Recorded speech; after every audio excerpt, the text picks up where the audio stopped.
This featurette takes place in 2006, and this is 2012 Frankie talking. The video needs a little bit of help because the tape that we blogged the trip with crapped out, and lots of it is kind of skippy. So I'm going to kind of narrate a little bit and pop in and out with some commentary as we do this. But the premise is that I had submitted I Need to Lose 10 Pounds to Tromadance in 2006, and I was such a huge Troma fan, and I made the movie under kind of the Troma school of filmmaking. Anybody who's not familiar with Troma should go get familiar. They're kind of significant in the B-movie arena of history. But they put on this free film festival during Sundance. They used to do it like right near Sundance, and that's what the year that we went out, that was the case. Now I think they do it in New Jersey. I submitted the movie to Tromadance, and apparently they lost any contact info that I had submitted with it. And so they Googled me, and they found me on somebody whose project I had worked on hesitantly, very reluctantly. I barely wanted anything to do with that project. They contacted him and said, "Hey, I'm the programmer for the Tromadance Film Festival. I need to get in touch with Francis Frayne immediately. Thankfully, your site exists. He sent us a movie for entry into the fest, but didn't include any info. We love Francis's movie, I Need to Lose 10 Pounds. If you can help us, it would be greatly appreciated." So the guy forwarded that to me, and then he forwarded the contact info, and I ended up getting this. "Hey, Frankie, I just finished shitting my pants watching I Need to Lose 10 Pounds and realized you gave us no contact info, no entry form, nothing.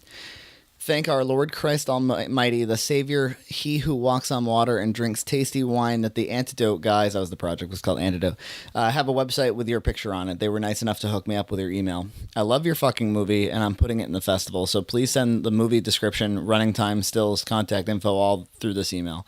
Thanks, Frankie. Keep making your own damn movie." Which I got a real jazz out of, not just because he loved me, but because he's using like Troma speak there. Make your own damn movie was Lloyd Kaufman's book and stuff. So I'm just like jumping up and down by this point. My mom comes home. I tell her all about it. She's like, "Oh my God, you're going to be famous." Not realizing that this would be a bit of a dead end. But I wanted to book a trip out there, and the screening was taking place like on, I think it was on a Friday or on a Thursday or something. I couldn't get to the screening date because of school and work and shit like that. I wish I had just done it now. But for some reason, I can't remember why, I decided, well, I'll go to the festival I'll go to Utah for a weekend. And even though I won't be screening during that weekend, I'll go when they're screening other stuff, and I'll meet people, and maybe I can parlay that into a distribution deal by meeting the great Lloyd Kaufman. I just didn't really know what I was doing. And then my girlfriend, now wife's brother, Chris, who you probably saw in a lot of other special features, was like, "I'd like to go with you." So we booked the trip, and we went out there, and this is how it went down. Greetings from Tromaville. Here's Frankie and his traveling companion, Chris. Soon enough, we'll be trying to whore and pimp our little film. We packed the Netflix and we got all the copies of the movie, but I didn't have any success making the poster today at Staples. What do you have to say for yourself, traveling companion? Nina packed us a bag full of snacks, so we're all set there. Other than that, I think we're all set. I think I have an extra tie for Frankie in case you want to class it up one night. And pretty much as soon as we get to Utah, I'm going right for the Japanese whorehouses. We're on the plane. We were talking about this, and we're pretty sure that we're going to do pretty well at the film festival. For your safety, carry-on items must be stowed in an overhead He means bin with or under women. seat. Please place smaller items in the There's a bunch of really hot blonde girls that way. Area. Please open overhead Not bins them. slowly to prevent items from falling. If you need assistance, See you in Utah! We're in Las Vegas right now, and they're making us walk an awful long way in a very short amount of time. There's casinos and crap everywhere. Get you a nice view of the smoking lounge in a minute, if you're lucky. I swear it's like 2 miles down the terminal. Maybe we could even play a quarter. She's making sure everything's kosher. Legit. That's okay to me. This looks like a Utah crowd if I've ever There it is, A11. That's what it's all about, baby.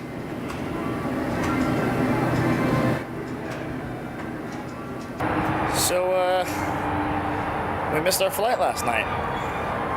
And here we are in Vegas. Let's see Danny Gans, whoever that is.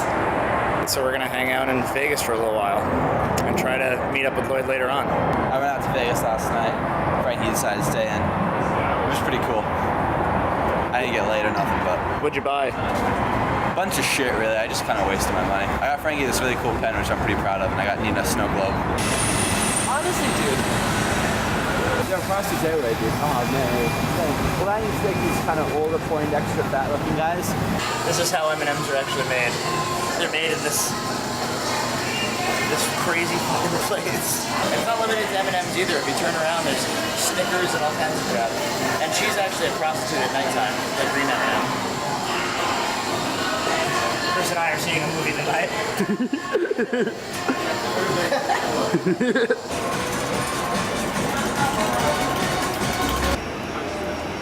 Look familiar? That's because it is. We're back in the Las Vegas terminal, this time going to Phoenix. On the road to Tromadance 2006. On the shuttle on the way to the airport, we met a bunch of dickheads. They also wondered what a blood-sucking freak was. I said it was my family, the Manson family. They laughed, so they thought Frankie was funny and topical. I want pizza for lunch, but I think Frankie wants Taco Bell. Well, here we are in beautiful Salt Lake City, Utah. Of course, you can't see it because I'm in the Days Inn. Chris is taking a shower.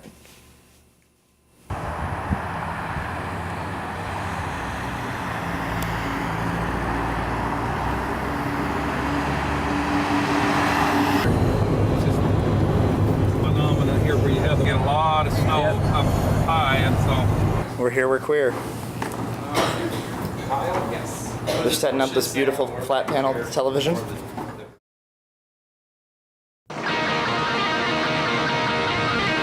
Greetings from Tromaville. I'm standing here in front of the headquarters of the 2006 Tromadance Film Festival. And Jonathan Lees, who is one of the Tromadance producers in 2006. Jonathan Lees, who is one of the Tromadance. That's fucking great. You must feel like $1 million. I feel like, Like you just got your dick sucked. well, he kind of did. And then I It think, wasn't like he was just like, oh, I guess I'll give you a blowjob. He was like, yes. He's a great guy, that guy. He's fucking, oh, he's great. We're big fans of him right now. he's the best guy. I'd give him a blowjob. If it wasn't for... Absolutely. Well, I'm not so sure that anyone else would have given us the kind of pep talk that he did. That and he was an attractive man. Yeah, I said it. Yeah, he's pretty attractive. That's probably why he got cut. That's probably why he got hired. Left right now. I feel like a fucking $1 million. This is a cool little town, too. Oh, hell yeah. Heck, I'm here. I'm queer. Might as well. Of course, the sun is that way. Is Lloyd even coming to this thing? Hopefully. Wouldn't you say? He has to. How could he not? I should have asked him if Lloyd had seen it yet. I'm pretty sure he has. Hey, you missed the part where he was talking about how well the screening went. Oh. He's like, they were drunk as hell and they were just dying the whole time. He's like, it went so fucking well. This looked like a fucking independent film to you. Look at this shit. So Fatty McCunterstein right here said that she's mad about me having Richard Simmons in my movie. Show them the girl that I'm gonna marry and I'm in love with.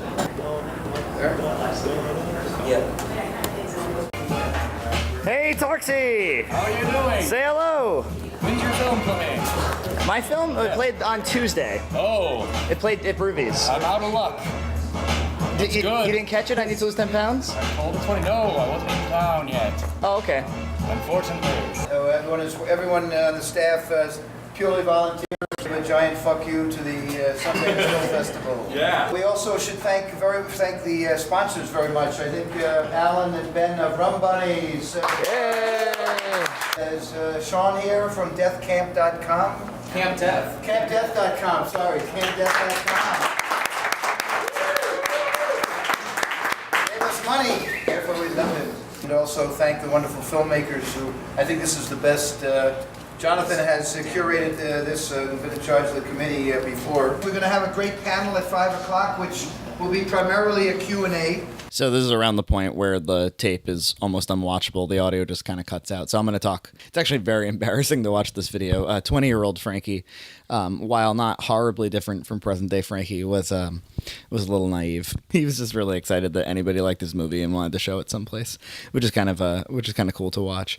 But while I was out there, it was obviously the first time I met Lloyd. I ended up meeting him many more times after that. He walked in, I almost shat my pants. I kind of just like wandered up to him with my big fat body and a DVD in hand. And I don't even think I was speaking English. I handed the DVD to him, and then I kind of wandered back. And there's some footage of that, but it's kind of choppy. I also I ran into a lot of like quote unquote trauma celebrities, like Lloyd's daughter, who'd been in a number of movies of theirs, and I asked her to do like some of her lines, and she and Lloyd's wife were the nicest people I've ever met. They were great. Lloyd has great taste in women. Like, yeah, he's got great taste in his own daughter. yeah. And then I met one friend who I talked to this day. He's a comedy horror director named Richard Taylor.